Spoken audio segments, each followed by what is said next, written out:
is Cavs! Guys, alam niyo ba, pag nandito ka sa probinsya, marami kang makikitang kakaiba. Tulad na lamang to nang nasa likuran ko.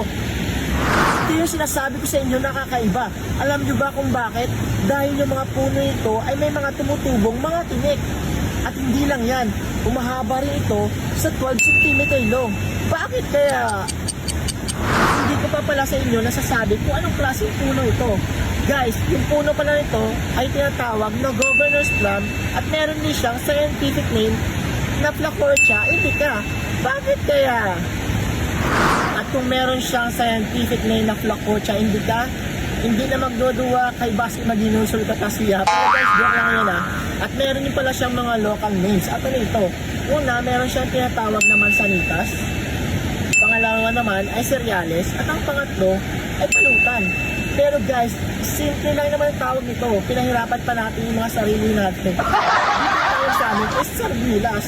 Diba? Ang dali lang. Ganun na kasimple. Pero guys, wait lang. Meron din pala itong prutas. Kaya tara, pag-usapan pa natin. Opo, totoo yung nadinig nyo. Merong prutas na tumutubo dito at ito ay bilog. At alam nyo ba guys na lumalaki lang ito ng 1 to 2.5 cm wide.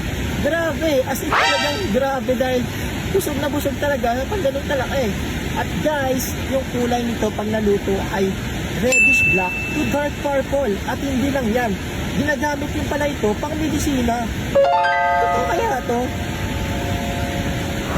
Ayon sa pag-aaral, yung bark at roots nito ay ginagamit sa traditional medicine kapag ikaw ay nakaramdam ng ubo, diarrhea, o kaya naman digestive issues. Kaya guys, kahit matinik yung puno na to, pero malupit pagdating sa gamutan. Ito si Marlon Caps na nagsasabing, mga alam ka, para matinik ka din ng ganito klaseng puno. Aray ko, diba? Let's go!